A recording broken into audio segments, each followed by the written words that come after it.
Did the new Safari Harvest update revive Roblox Grow a Garden? Well, that's what we're going to be talking about in today's video. So as you guys know, the brand new Safari Harvest update just came out, and as you guys know, this update actually had a lot of hype, at least more hype compared to the last two Halloween updates we got. People were getting pretty tired of the Reaper event and whatnot, so people were super happy to finally see a change, and with that we got the Safari update. Not gonna lie, a little bit random, but still, people were low-key kinda excited for it. In today's video, I just want to go ahead and talk about if this update actually did well, and we're going to be putting on our detective hats to see if Grow a Garden is actually sort of making a comeback. But before we even get into that, we need to go ahead and understand why Grow a Garden even started falling off in the first place. Trust me, I'm not going to yap too much, I just want to make a few points. So if you guys care about Grow a Garden and if you guys play this game consistently, watch this video all the way to the end, and as always, drop a like and subscribe if you actually agree with what I go on to say. So anyways, as I was saying before, why did Grow a Garden die in the first place? Or I shouldn't say die, but is losing players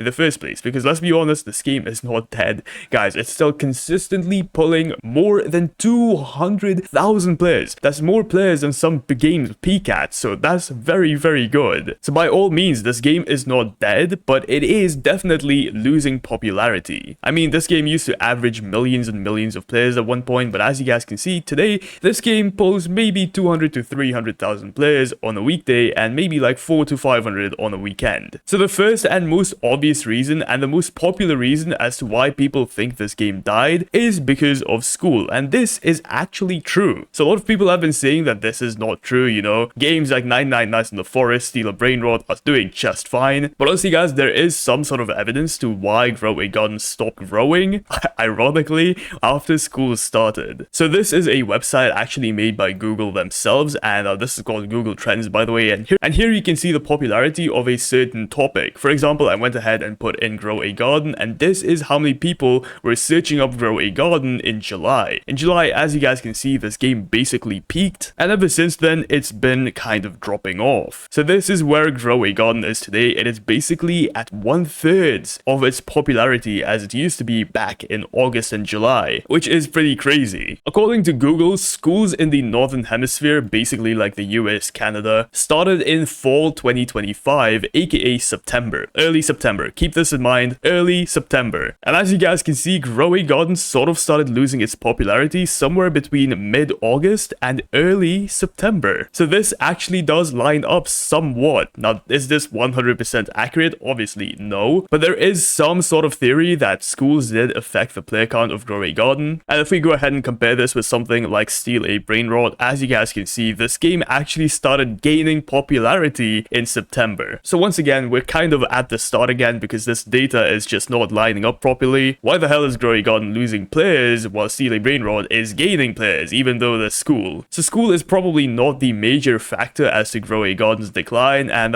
there is something even worse: repetitive updates. A lot of people were super upset during this time because Grow a Garden was getting a lot of repetitive updates, and these updates were not fun at all. If we go ahead and take a look at the updates we got during this period of time, as you guys can see, we got the Rat Connoisseur update, which was the cooking event. This was early August, and if we go ahead and look at this, check this out guys, the Rat Connoisseur update actually did very well. Look at the amount of players that actually joined for this update. Same goes for the Beanstalk update. This was released 2 weeks after, and as you guys can see, 2 weeks after, August 17th, the game got another spike, meaning that people were actually enjoying this game. But then came the Fairy update, and people were not happy about this update, clearly, because this is when Grow a Garden really stopped getting those spikes like it used to before. After this came the Fall Market update, which was well received, but people honestly did not care because this was kind of a repeated update. Then we got the Seed Stages update, which was one of the most complicated updates to the game. We got the Chubby Chipmunk update, which was again well received, but I guess it was the same. Halloween update, and finally we got the Safari Harvest update. Once again, some of these updates were super well received. For example, the Chubby Chipmunk update. It was actually pretty well received. People actually liked that update a lot. But according to our graph here, it did not affect Grow a Garden at all. I mean, look at this, the game continuously died down. So clearly, repetitive updates is not the answer here either. I mean, sure, it probably contributed to this downfall, but I don't think it's the major reason why Grow a Garden started dying off. And I think I have a pretty good reason to this. If we go back to these spikes right over here, you know what was common? Admin abuses. And good good admin abuses, not boring admin abuses. This was a time when admin abuses were actually fun. They were actually something people liked to join. But clearly, nowadays, admin abuses are pretty stale. They're pretty repetitive. They're pretty predictable. I mean, all they do is just stalk some things, stalk some other things there, give us some mutations, and they just leave. They feel super, super rushed. I'm not talking about this week's admin abuse hosted by DJ Shy, by the way. That one was actually pretty decent. But I'm talking about the admin abuses before that. They just felt very, very stale. Of course, ignoring the concert that we had with Glass Animals. That one was sick. But again, I'm just talking about admin abuses in general, nothing else. They've just started to feel a little bit stale. Let me know if you guys think the same way. This is just, once again, my opinion and some other people that I've talked to. Once again, I usually stream this game, so people usually tell me, oh, these admin abuses are so boring, bro.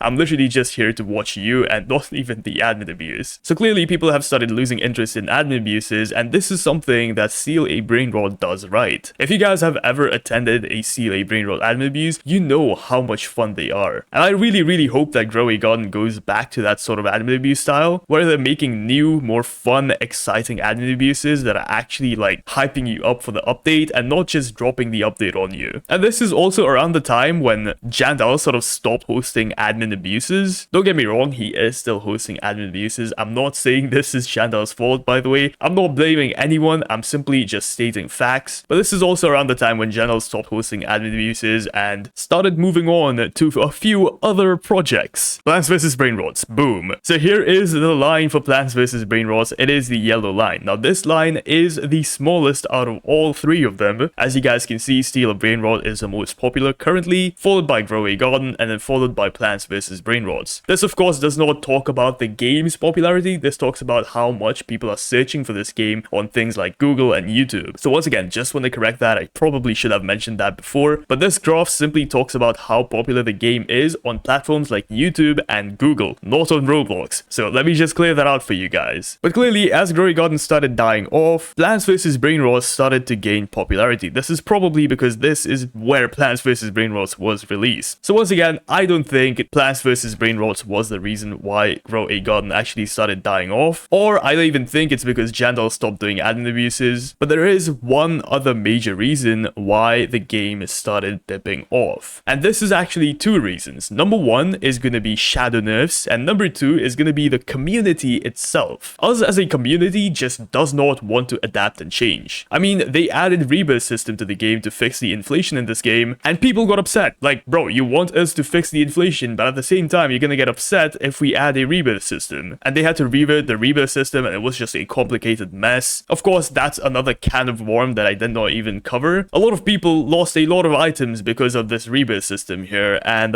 yeah, it was just completely unfair if you rebirth it when the update first came out. Another reason is, of course, shadow nerfs, as I mentioned before. This game gets a lot of shadow nerfs, and most of them are not reported. Something like the Bone Blossom has experienced so many nerfs, but nowhere on the Discord server is this mentioned. I mean, if you guys are gonna nerf something, I think it's at least fair if you tell us you're gonna nerf it, but the developers never ever tell us if they're gonna nerf something. By the way, here is proof that this was actually nerfed. This is on the official wiki, as you guys can see in update 1.14. These are all of the nerfs that the Bone Blossom got, and honestly guys, there is even more nerfs that the Bone Blossom got after this that have just not been reported anywhere. So that's one thing I really hope Grow a Garden starts doing right. Please start reporting on any shadow nerfs that you guys do. It would just help out so much. Don't get me wrong, by the way, I completely understand why the devs do these shadow nerfs. Usually these shadow nerfs are followed after a major duping issue or after a major like bug or exploit that has been found in the game. So I completely understand why they need to do these shadow nerfs, but I just wish they'd be a little bit more transparent about it. Speaking of exploits, this game has a lot of them, especially with pets. I feel like after the pets update was released and after the mutations update was released, the pets just started getting super complicated. I mean, we have huge pets, we have titanic pets, we have titanic pets with the rainbow mutation, we have the nightmare mutation, we have the god knows what other mutation that makes a pet super OP. And I just feel like the game has gotten super complicated, and this once again lines up with when the game started dying. The game got complicated and players started leaving. Coincidence? I don't think so. So if the developers can somehow make this game not as complicated as it is right now, that would be something that would actually revive the game somewhat. The community itself is also just starting to become toxic for absolutely no reason. I mean, I've experienced this myself. When I make a video talking good about Grow a Garden, I'm usually called a glazer. When I make a video talking bad or calling out Grow a Garden, I'm usually called a hater. So there is honestly no in between. It feels like people are gonna get upset no matter what I say, and I bet the devs also feel something similar. And that is why I want to go ahead and talk about a few positives that Grow a Garden has done right. Starting off with secrets, such as the new Lich Crystal secret, whatever the hell that was. You guys probably remember this. This guy right here, you gotta go ahead and combine this with a crow, scarab, and a bat, I believe, and you'd get yourself a Lich pet. And honestly, the Lich pet secret was super cool. I really like that. We're also getting some new limited seeds inside of the shop, and I honestly love the concept of these. People get super excited for this, and there is a lot of hype created around these seeds. And also, one thing that people just don't like to appreciate about Grow a Garden is the fact that this game gets updates every single week. What other game on the platform can you say consistently gets major updates every single week? Maybe Steal a Brain Rot, maybe 99 Nights in the Forest, but there is many games on Roblox that barely get an update every month, let alone every week. So this is something Grow a Garden has done for ages and ages, and they've been super consistent about this. Updates every single week, and not just small updates, but actual good updates with lots of new content to explore. But let's just come back to the question that we've all been asking. Did the new Safari update revive Grow a Garden? According to Google Trends, no, not really. As you guys can see, the score is still 15, but again, the score probably just has not updated yet, as you guys can see right there. So that's probably why, so maybe we might see a spike there. If we go ahead and check out Grow a Garden's daily player count, as you guys can see, the new Safari update actually did really well, and there is actually a spike in Grow a Garden's player count. The game also isn't dying as much as it was. I mean, the fall is getting less and less, and it's starting to even out a little bit. So it seems like the game is finally starting to settle down at this 300 to 400,000 player count. The like to dislike ratio in Grow a Garden is still completely just dipping down. As you guys can see, since July it was 93%, as of now it is 90%. So clearly more and more people are starting to dislike this game. But in conclusion, is Grow a Garden dying? Probably yes. The game is still losing players, don't get me wrong, but the new updates are actually starting to heal things, and maybe in a few weeks the game might see an increase in players. Who knows? Maybe even when schools actually open back up, we might see an influx of players again. Honestly, it's just time that's gonna tell. Anyways, if you guys found this video helpful, drop a like, subscribe. Anyways, peace out.